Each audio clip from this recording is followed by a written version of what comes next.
Bienvenidos al ciclo Una Argentina Mejor es Posible, un ciclo que iniciamos desde la Fundación Metropolitana justamente para dialogar, debatir, conversar, escuchar a diferentes referentes políticos y empresarios, miembros de organizaciones de la sociedad civil, de universidades, que a lo largo de estos años se han cruzado o no con la Fundación y con los cuales queremos abrir un diálogo para escuchar propuestas, eventualmente también para debatir y ver cuáles han sido las dificultades que generan la posibilidad de tener una Argentina mejor.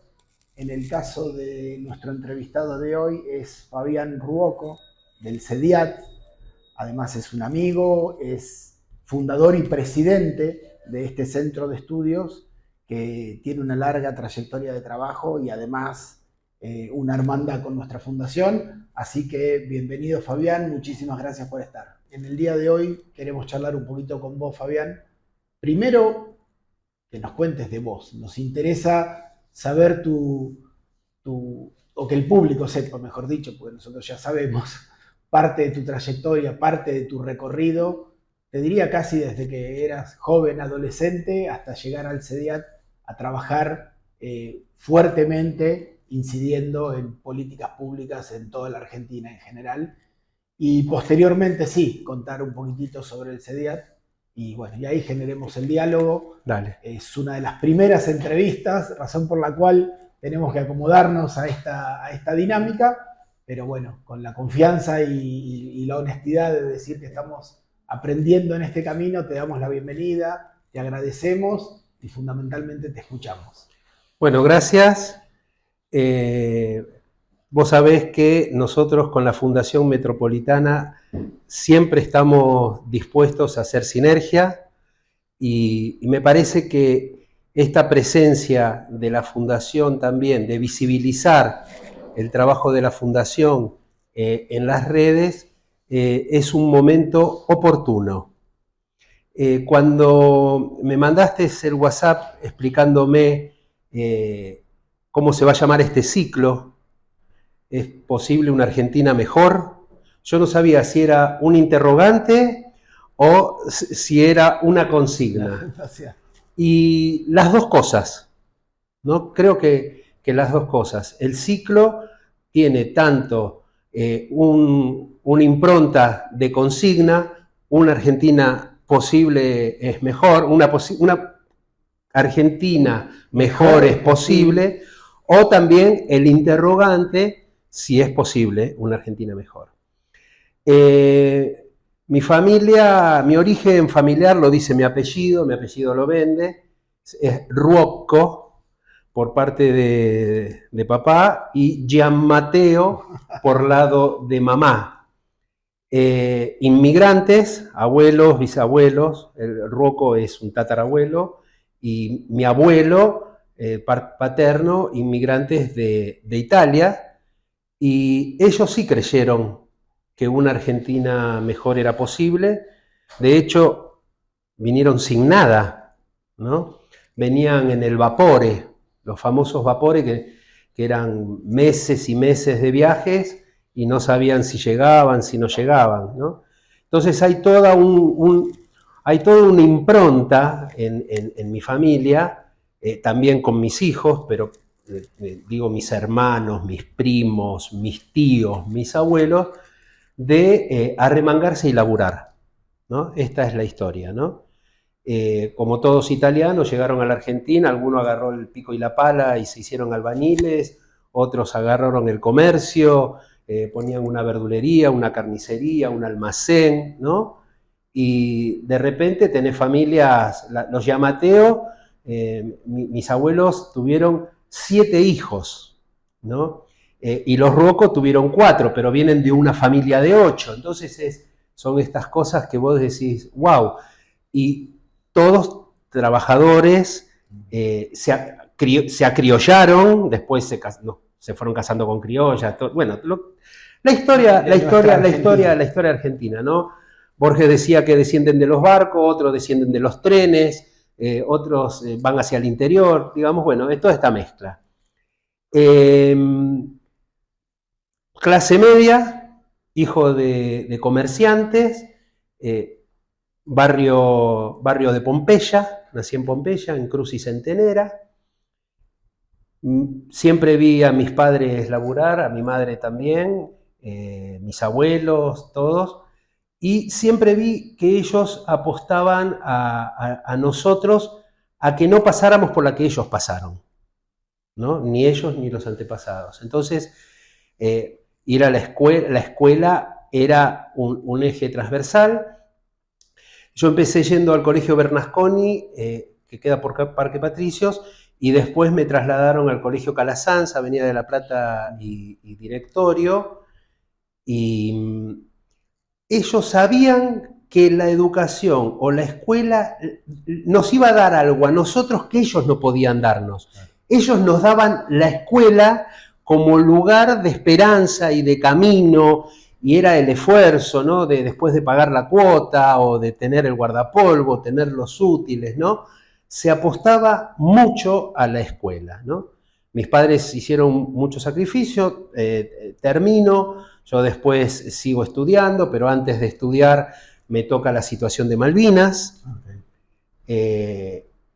No me embarco porque termina la guerra y porque muchos, siempre se lo reconozco, yo estaba en Prefectura Naval Argentina en ese momento, me estaba por ir de baja el 15 de abril del 82 y el 2 de abril empieza la guerra, yo era un colimba viejo, tuve que hacer de nuevo la instrucción la hice con una agrupación que era muy exigente, llamaban los Albatros, que estaban pasados de rosca con la guerra y ahí había que ir a matar, y nosotros teníamos 18 años, éramos chicos, éramos muy chicos. Sin embargo, gracias a los suboficiales que del interior decían, estos chicos no pueden ir a la guerra, yo estoy acá todavía, ¿no? Y nos estábamos por embarcar para ir a la zona del conflicto. Creo que me habían dicho en los primeros días de julio que yo iba zafando porque era de los pocos colimbas que sabe muy bien dactilografía, escribía distintas cuestiones, que servía en el edificio, en el comando. Entonces era como que mis jefes o los superiores evitaban mandarme a mí allá porque yo era el que hacía el laburo administrativo y todas esas cuestiones, los telegramas y todas esas cosas, ¿no? Así que, y terminó la guerra y zafé. Así que, bueno, después de eso, yo empiezo a estudiar ingeniería informática. Siempre en el secundario me llamó la atención, no por el colegio, en el colegio hice los mejores amigos de mi vida y nos seguimos juntando, sino que 2 o 3 curas que venían de misiones y qué sé yo, eran tipos que apuntaban muy alto sobre el futuro. Y nos recomiendan leer un libro que se llamó La Tercera Ola, de Alvin Toffler. Alvin Toffler escribe un libro muy fuerte que a mí me configura en un montón de cuestiones, que él decía que la humanidad había tenido 3 olas. La primera ola, dejar de ser recolectores y caminábamos, dejamos de ser ántropos y nos detuvimos, empezamos a cultivar y empieza siglos y siglos sobre el tema de la cosecha, los ritmos solares, toda la cuestión, se arman los primeros pueblos. La segunda ola fue la ola de la industria, la revolución del vapor, en donde la gente dejaba los campos y se iba a las ciudades adentro de las fábricas, que parecía una locura, decían que esto de la fábrica no iba a funcionar, los ludistas, todo lo que ya sabemos nosotros respecto a la resistencia de las nuevas tecnologías. Y la tercera ola, él decía que era la informática. Estoy hablando del año 78, claro. 78, 79, la revolución informática para nosotros, lo único que más se acercaba era la grabo-verificación, algo así se llamaba, que eran las tarjetas del PRODE. Claro. El PRODE era el pronóstico deportivo donde se jugaba, y me acuerdo que cuando yo vi la primera computadora del PRODE no lo podía creer, era eran unas salas gigantescas con unas heladeras gigantes que leían por la lectura de orificios, ¿no? Bueno, me pongo a estudiar y yo siempre fui malo para la matemática. Así que no avancé. Dije, también era la época que yo salía de la colimba, estaba confundido, la matemática no me gustaba. Hice mi intento, hice todo el curso del verano para empezar en la tecnológica, después pasé a la UCA, buscaba, pero no encontraba. Me tomé un tiempo y me orienté después para las ciencias sociales, ¿no? Así que ese fue el recorrido. Después estudié en el Mariano Acosta, distintas cosas de mucha búsqueda, ¿no?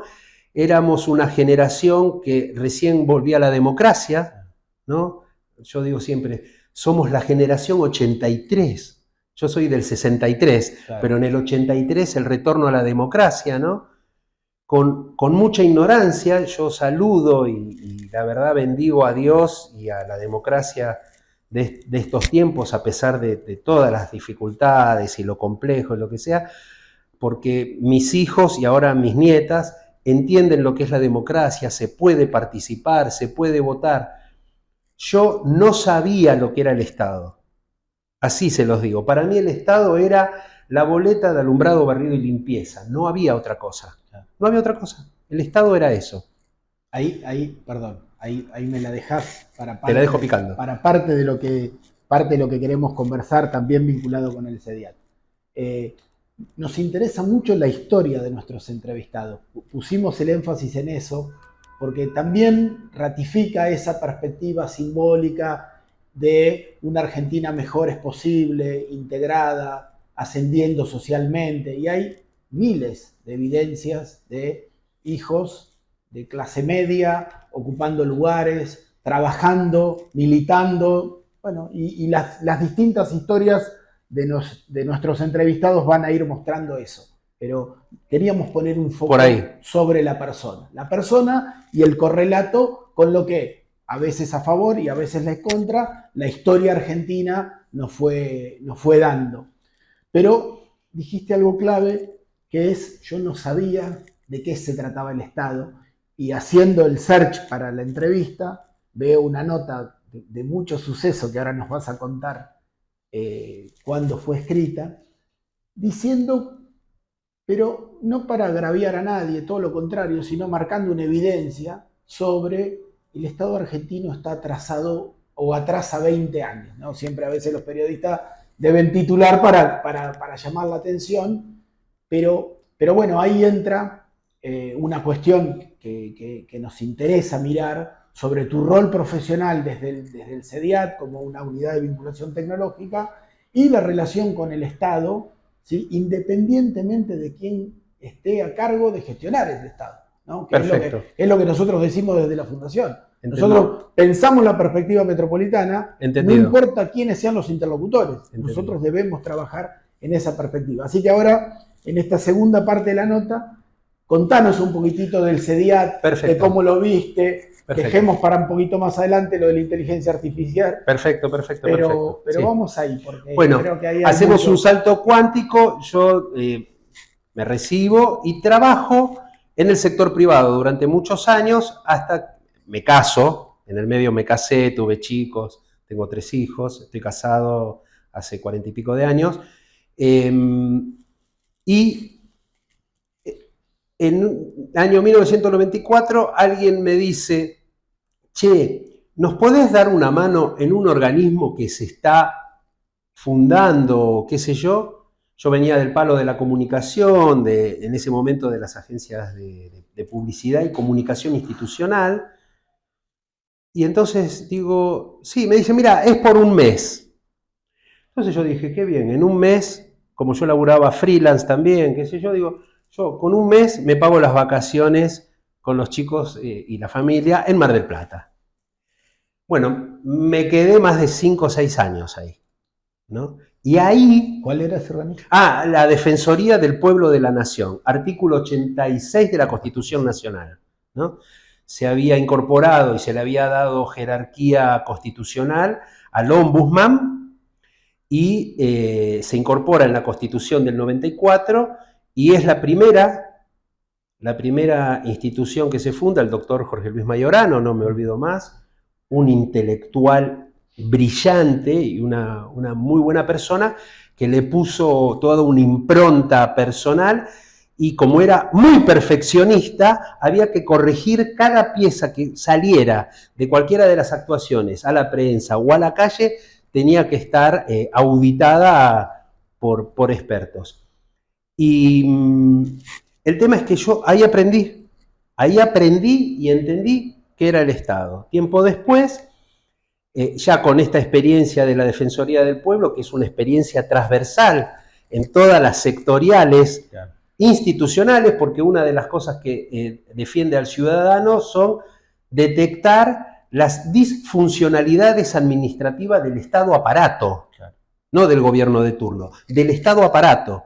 Yo entendí entonces que había toda una maquinaria, ¿sí?, que se llama Estado, que no tiene nada que ver con el gobierno. El gobierno es lo que el pueblo elige para que ese Estado le brinde servicios y administre, gestione, impulse, modernice y todas estas cuestiones para el beneficio de la ciudadanía. Con esa formación gano un concurso en Naciones Unidas, en el PNUD. Y de ahí paso al Ministerio de Economía, a trabajar en la Secretaría de Comercio, Industria y Minería desde Naciones Unidas para el desarrollo de la comunicación institucional de minería. Eran los fines, ahora ya estábamos a finales de la década de los 90 y había que traer inversiones, las inversiones mineras, Bajo de la Lumbrera, Andalgalá, en Catamarca, bueno, cómo hablar, y bueno, ahí largamos nosotros lo que fue comunicacionalmente, que se llamaba el boom minero. Podría seguir contándote mi recorrido por distintos lugares, siempre que me pasaban a planta, porque a mí me pasaban a planta rápidamente. Para mí no era aspiracional entrar a planta en el Estado, sino ir aprendiendo y qué sé yo. Renuncié a todas las plantas todo el tiempo, me pasaban y al año siguiente me iba. Y no era por una cuestión del lugar, al contrario.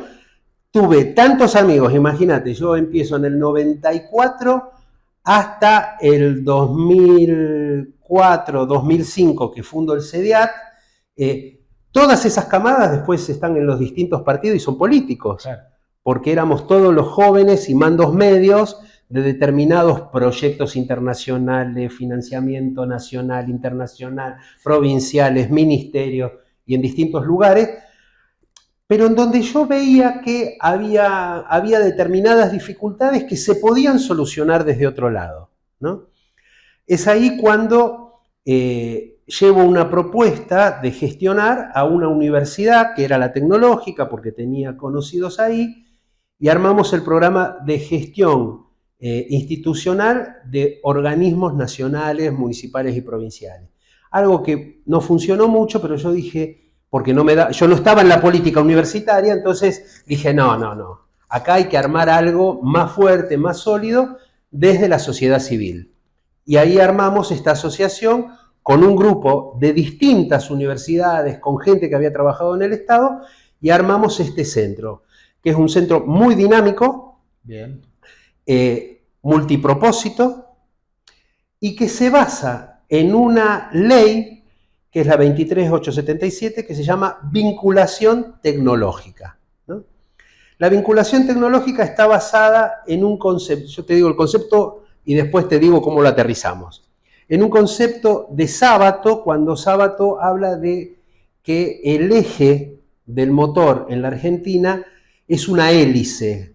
En ese momento en donde está el Estado, la sociedad civil, las universidades y la producción. Si vos lográs vincular esto, la hélice funciona y el país despega.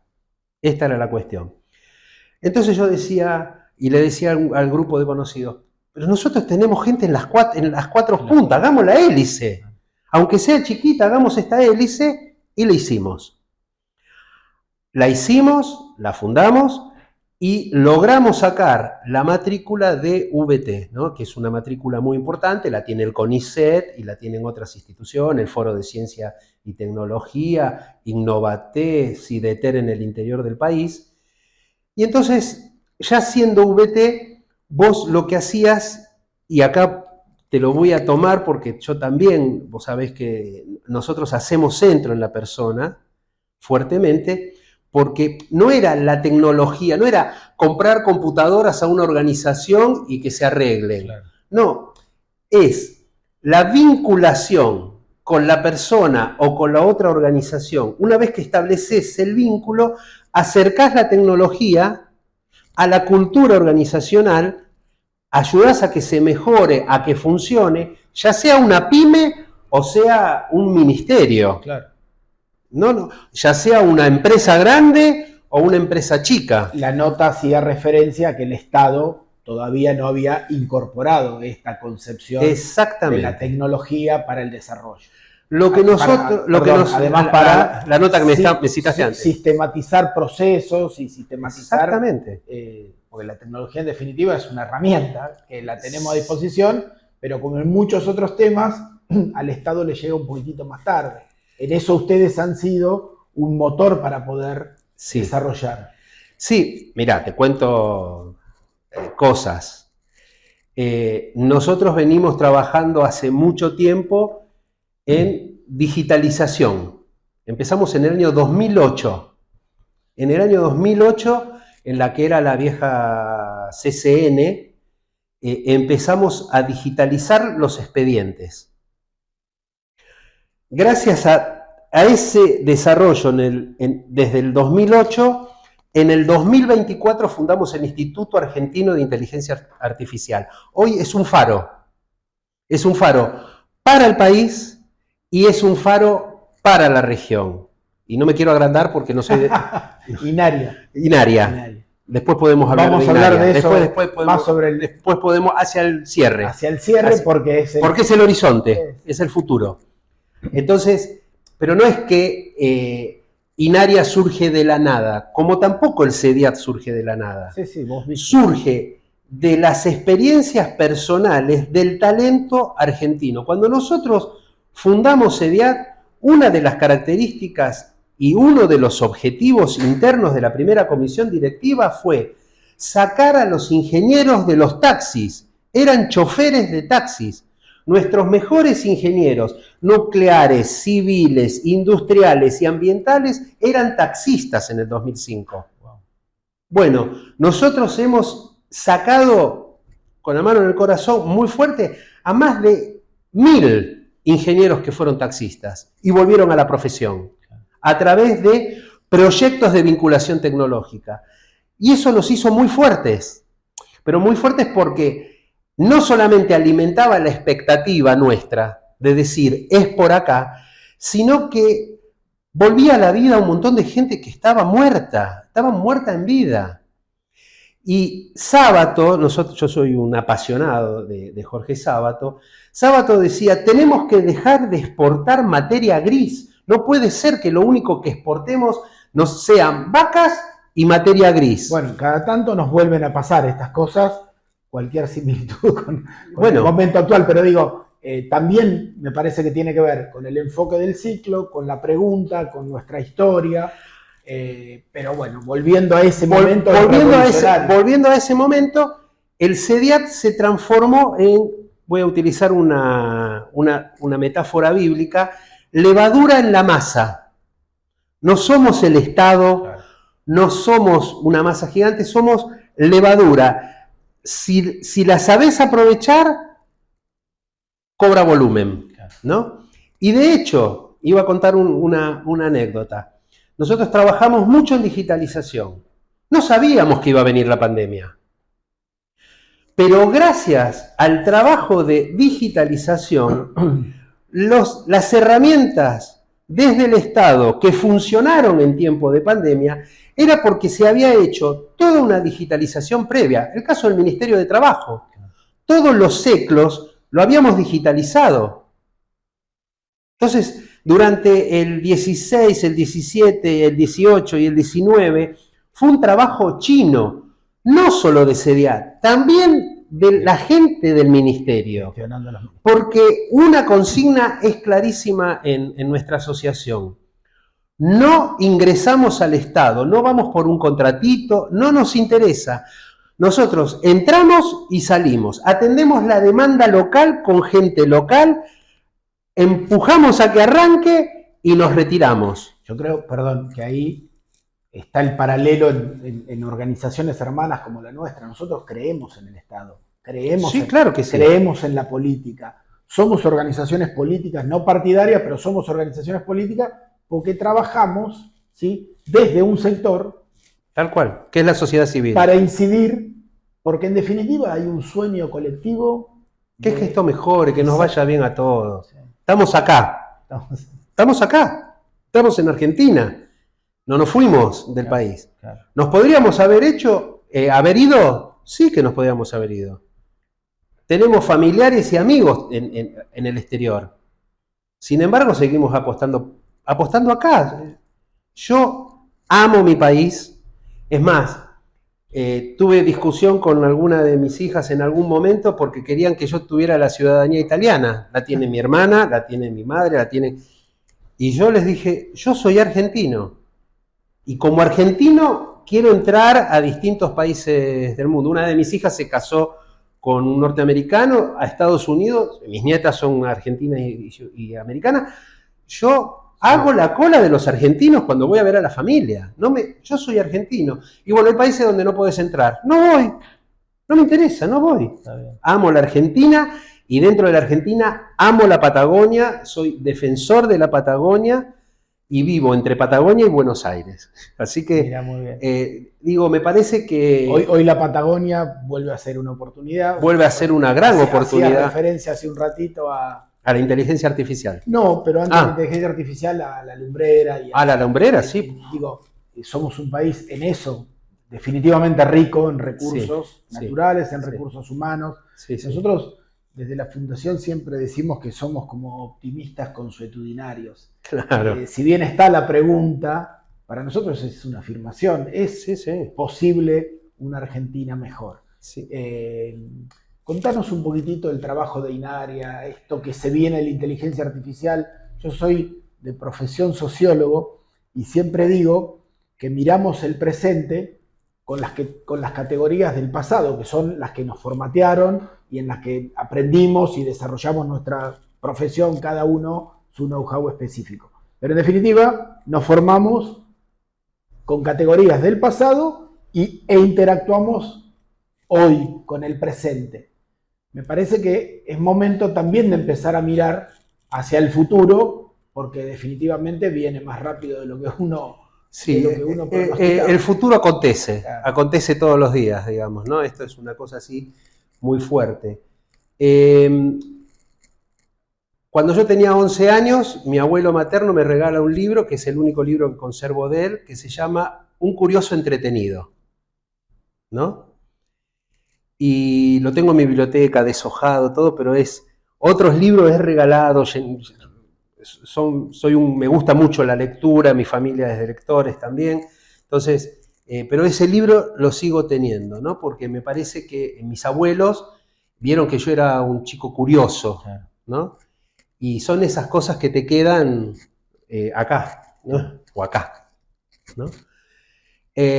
Con el CEDIAT, dentro del CEDIAT, soy un gran impulsor dinámico y siempre fuimos curiosos en tecnología, pero con los pies en la tierra. Siempre con los pies en la tierra. Como te decía, es un centro multipropósito, tenemos desde medio ambiente, transporte, seguridad, informática, nuevas tecnologías. En el año 2018,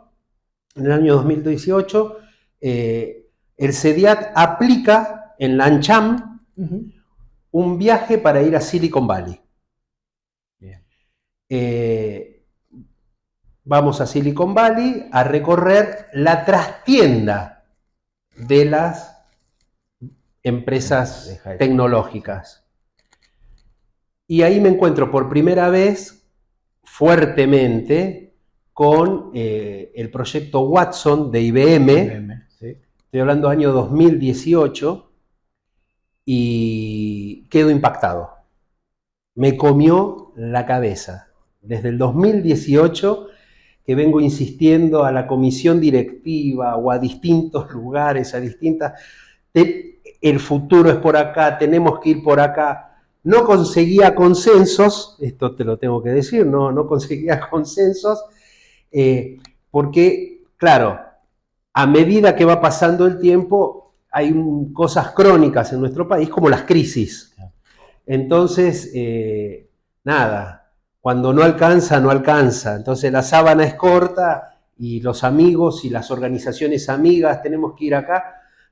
Nadie tenía un mango como para poner, apostar, había que irse afuera. ¿Por qué no hace sede en México? Hace sede en Chile. No, tiene que ser acá, yo hincho con ser acá. Perdón, paréntesis chiquito, no sabía lo de Watson. Muchos años después, IBM en Argentina, por el trabajo de la fundación en los territorios y en el AMBA, nos pasa un cuestionario para bachearlo con Watson. Con Watson Argentina. Exacto, y trabajar en las villas y en los barrios. Sí. Es la inteligencia artificial que en ese momento fue la más fuerte, digamos, que dio el empuje. Bueno, viene la pandemia. Yo creo que así como la Primera Guerra Mundial en el siglo XX cierra el ciclo del siglo XIX, no se olviden que la Primera Guerra Mundial se pelea a caballo. Se pelea a caballo y trinchera, hasta que los caballos ven por primera vez algo que se movía que se llamaban tanques, ¿no? Y entonces las muertes, la situación de guerra y todo, modifica la visión estratégica de la guerra, la visión de la vida y de la muerte, aparece la penicilina, todo lo que ya sabemos, pero modifica y es la puerta de entrada al siglo XX. Para mí, la entrada al siglo XX fue la pandemia, al siglo XXI fue la pandemia. La pandemia hace que la sociedad se digitalice y entendamos todos que había otra forma de vincularnos y que la teníamos acá, la teníamos en la mano, ¿no? Lo teníamos en la mano y que había, yo puedo conectarme con otro, qué sé yo. Eso produce lo que se llama ahora el crecimiento exponencial de las nuevas tecnologías.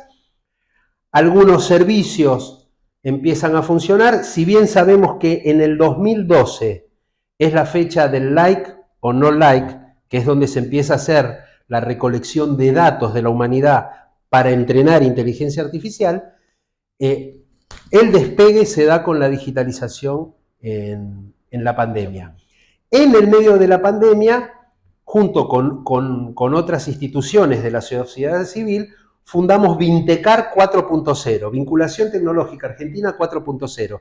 Dijimos, lo que se hizo hace 30 años con la ley de vinculación tecnológica, ahora que estamos en casa y tenemos tiempo para reflexionar y teníamos esas reuniones gigantescas online, pensemos los próximos 30 años para la Argentina. Surge Vintecar en el 2020, 2021, 2022, 2023. Ya en Vintecar la idea de inteligencia artificial empieza a aprender porque en el 22 sale OpenAI con GPT. Claro. Es el boom. Nosotros estábamos afilados. Y ahí fundamos el Instituto Argentino de Inteligencia Artificial, INARIA, en donde en esta primera etapa tenemos dos ejes, tenemos más ejes, pero en esta primera etapa tenemos el desarrollo de las diplomaturas, en donde las universidades hacen alianza con nosotros y sacamos con ellas diplomaturas, ya sacamos en liderazgo pymes, sacamos en agroalimentos, agroindustriales, ahora empezamos a trabajar con liderazgo para la transformación de la cultura organizacional, porque no es solamente qué hago con un texto en GPT o en Perplexity o cualquiera de las herramientas, sino cómo lidero a mi equipo, cómo incorporo eso a la rutina. Bueno, y ahora estamos preparando inteligencia artificial para la ciberseguridad, que sale el año que viene. En el medio hacemos cursos cortos, pero lo que nosotros buscamos es excelencia. Hay mucho humo en las redes sobre inteligencia artificial, y el tema es que Inaria se apalanca en el CEDIAT, en sus 20 años de trayectoria, en su consolidación financiera y en este equipo de 50 instituciones que es Vintecar 4.0. Claro. Las entidades más serias de vinculación tecnológica, a mi humilde entender, están en Vintecar 4.0, ¿no? Que es una plataforma de servicios colaborativos, que lo que intentó hacer fue no inventar la pólvora dos veces. Si una VT en Misiones ya tenía algo que le estaba dando resultado, pero vos en Tierra del Fuego la estabas necesitando y ya la inventó el de Misiones, te conectabas directamente. Claro. Directamente, funcionamos así, como una red, ¿no? Así que es una red sólida, es una red, reparamos las redes, esta es la realidad, y salimos a pescar, digamos, ¿no? A pescar proyectos, a desarrollar proyectos, pero siempre atendiendo la demanda local, ¿no? Esto también, ¿no? Porque a veces la visión de Buenos Aires es muy centralista y perdemos la visión federal.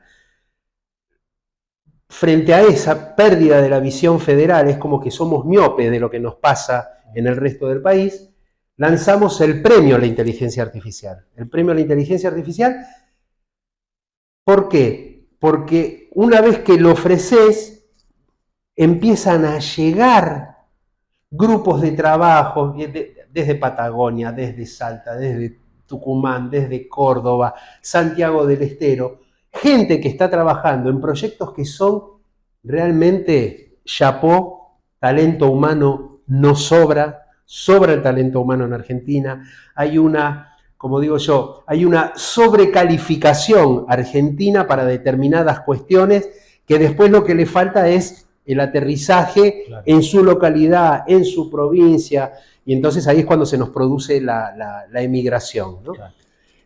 Un jurado de notables que calificaron en 6 categorías y estaremos entregando el próximo 11 de noviembre en la Tech Week de Buenos Aires, en el espacio que tiene la SAIA, la Sociedad Argentina de Inteligencia Artificial, el premio Inaria a la inteligencia artificial ética y responsable. Perfecto. Así que estamos muy entusiasmados, el futuro viene por ahí. Bien. El futuro viene por ahí, no viene a reemplazar, la inteligencia artificial no viene a reemplazar a los humanos, es una herramienta más en donde hay que incorporarla y lo que reemplaza es la gente que no sepa usar inteligencia artificial. Okay.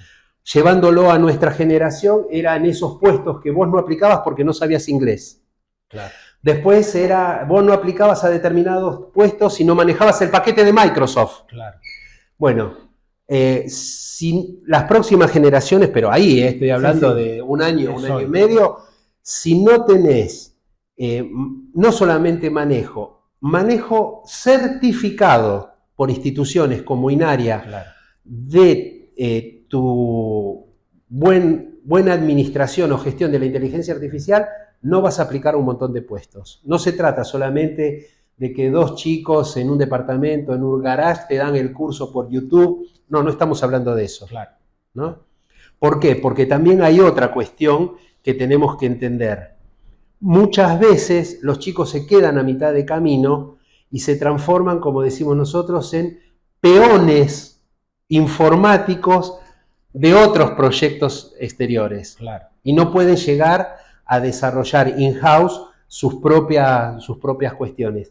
Y esto hay que seguir insistiendo con la formación de calidad, buscar cosas que sean solventes. Ese estándar que desde Vintecar nosotros le pusimos. Así que, pero bueno, la verdad, creo que el espíritu de la charla está más que cubierto, por lo menos desde mi perspectiva, en todas las organizaciones o en el último periodo. La pandemia marcó un antes y un después. De hecho, estamos haciendo esto. Sí, estamos haciendo esto, exacto. Gracias a la pandemia Claro. se aceleraron esos procesos.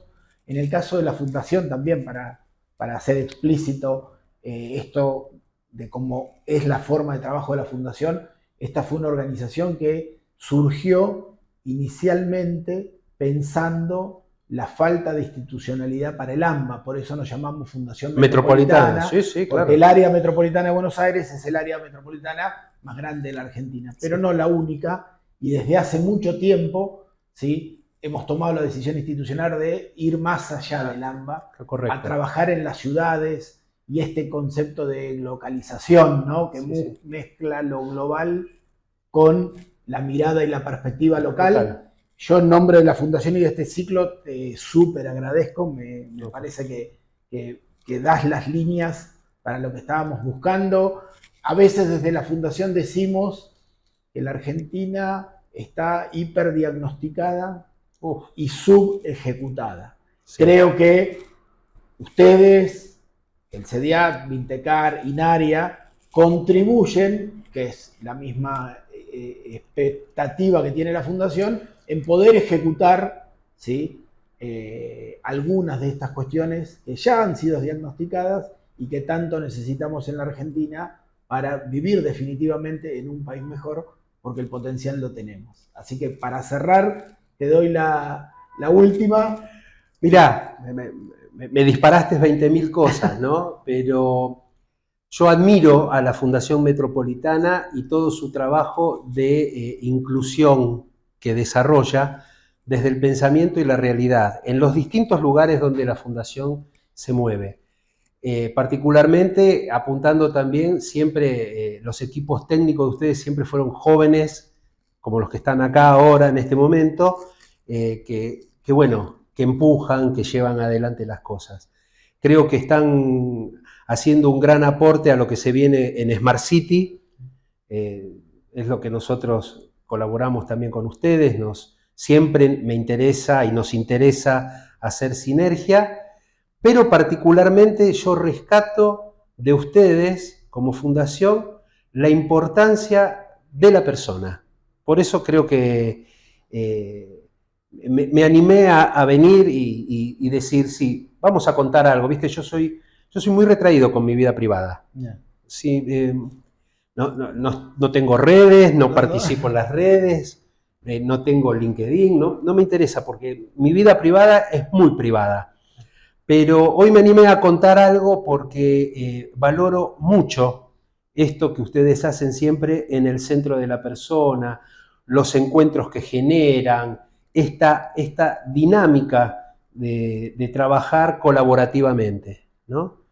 Y creo que esto es parte de nuestra cultura, ¿no? La cultura austral, la cultura de la civilización austral, argentina, que está en el mate, que está en el asado, que está en los domingos con la familia, en el partido de fútbol. El compartir, el colaborar, la famosa gauchada.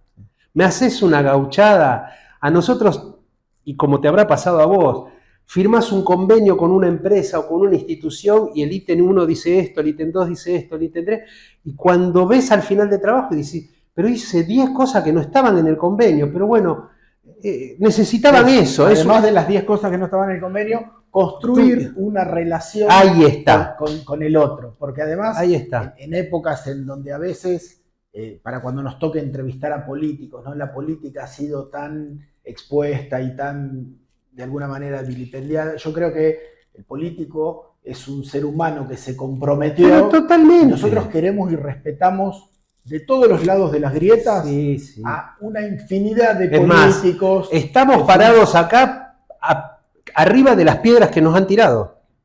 Imagínate nosotros con la digitalización. La digitalización lo que trajo fue transparencia.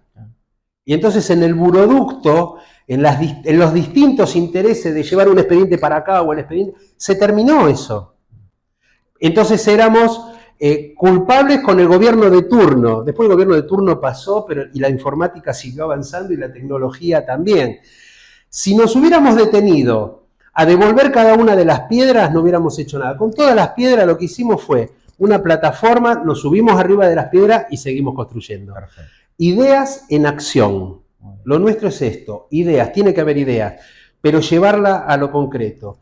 Lo hace la Fundación Metropolitana, lo hacen muchas instituciones de la sociedad civil que trabajamos nosotros, porque voy a terminar con algo que digo siempre y me parece que este es el momento. Nuestras instituciones no surgen ni del Estado ni del mercado, surgen en el compromiso de la sociedad civil para transformar la realidad que nos toca vivir. Perfecto, impecable. Muchísimas gracias y gracias además por los elogios a la organización. Una organización que se esfuerza mucho porque además es sostener proyectos independientes. Es lo más difícil. Es lo más difícil, pero muchísimas gracias por los aportes y por el afecto mutuo que siempre nos tenemos y nos tendremos, y a seguir trabajando. Vamos con este ciclo, para una Argentina mejor. Gracias.